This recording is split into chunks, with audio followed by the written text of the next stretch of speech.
After we've made all the raglan increases and are at row 3 of our row 4 at our feather motif, we are going to transfer our sleeve stitches onto some waste yarn, a interchangeable wire, or another type of cord.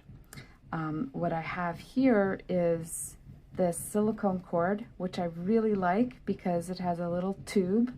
It's a little tube, and I can stick it onto my needle and just transfer the stitches very easily and nicely. And it's light and it's flexible, and most of the yarns that I've used so far haven't really caused any problems with the silicone. So let's get going. Here I have a sweater that I've knit from the front to just a few stitches before the my raglan increases here. So this is my sleeve portion, and this is the front body portion. And I'm going to just finish knitting these 3 or 4 stitches. So I'm knitting right to the marker, ignoring any increase because I don't need to do an increase here. I'm going to take the marker off. With my silicone tubes, which I think are just fantastic, I'm going to place that onto my needle like that and just pull the needle gently, hoping not to lift any of the, hoping not to dislodge the tube from my needle. And I'm going to transfer the stitch markers for the feather motif and go right to the marker and stop at the marker. And here I've transferred, I'm going to pull this out a little bit. I've transferred the stitches successfully, my sleeve stitches successfully, onto this silicone tubing. So I'm just going to tie this off like that, and here I have my sleeve. But I still have my stitches. Over here. So what I'm going to do is I'm going to cast on a certain number of stitches. Okay, so we've transferred our stitches successfully to our sleeve stitches successfully to the holder. And now what we need to do is I'm going to tie this off. I'm going to tie it a bit tighter. I'm going to tuck it in and hide it. And we need to cast on a couple of stitches underneath from some side seam stitches. So I'm going to turn my work. I'm going to place my stitch marker here only to, just temporarily, only to remind myself how many stitches I've casted on, because I'm not very good at counting them. So this is my my safeguard. So we have, you're going to take your right needle and put it into the last 2 stitches, in between the last 2 stitches, and wrap your needle to knit and place it on to the needle. 1.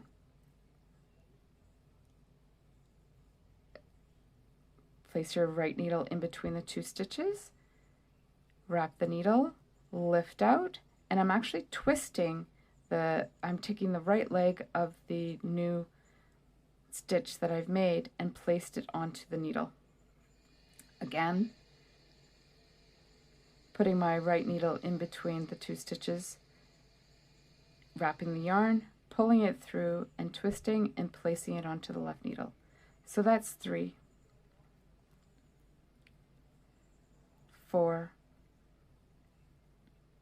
and I'm pretty loose about putting my the stitches onto the needle so that I can get my other needle through. So 1, 2, 3, 4, 5, 6,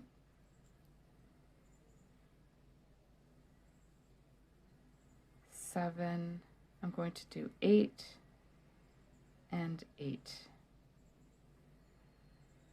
Great. Oops, gotta get that other thread yarn. 1, 2, 3, 4, 5, 6, 7, and 8. Great. Turn my work around, yarn to the back, and there's a nice cable cast on of 8 stitches. Now I specify a cable cast on because I want something that is going to be stable and something that's not going to be too stretchy, so we have some stability under the arm. I've knit to the next marker, remove the marker, and now I'm going to transfer the sleeve stitches onto this waste yarn. So I'll take my bodkin and thread it and simply sew off the stitches from the left needle, also transferring, this is my cat Frank, also transferring the stitch markers. Hi Frank, yeah, hello. And making sure to keep these stitches as they are from the needle. And I'm just going to sew that off like that. Frankie, come on.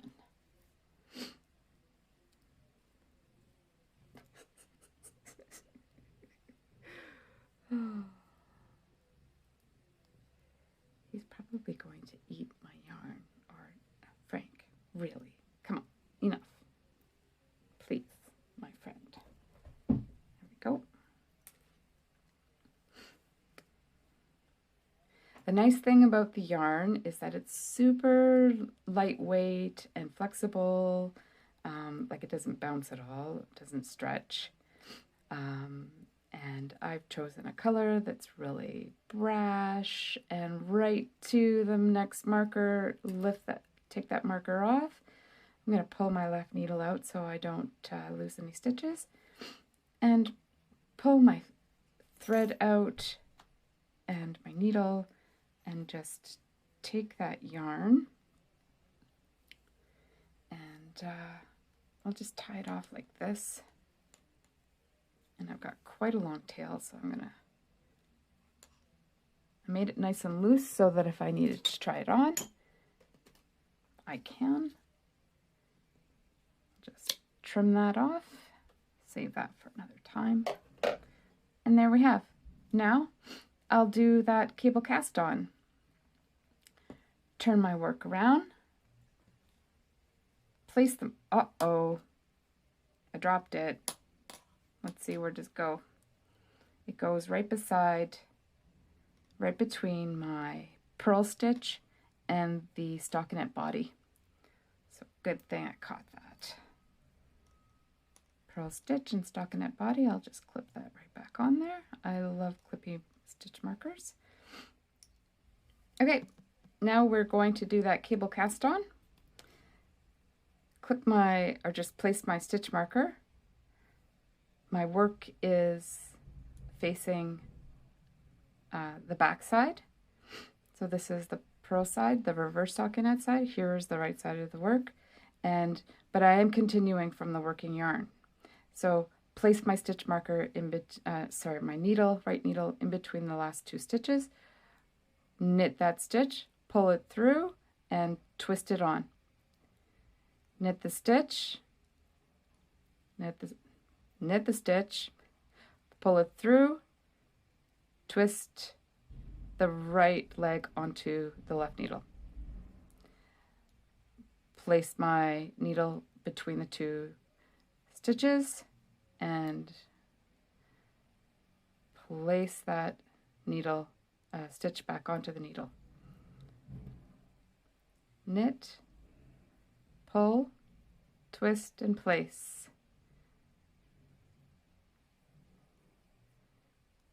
So I have 1, 2, 3, 4, 5, 3 more to go. 1,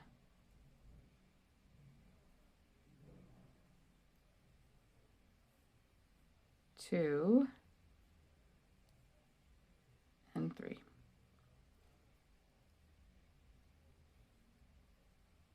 I'm going to remove that stitch marker because I don't need it. We don't need any more stitch markers. And we're going to knit to the beginning of round. Turn my work back around, yarn to the back, and knit away. And there you have it. We have successfully transferred our stitches, our sleeve stitches onto the yarn, and now we're only knitting the body. So this is a great time to try it on. And happy knitting.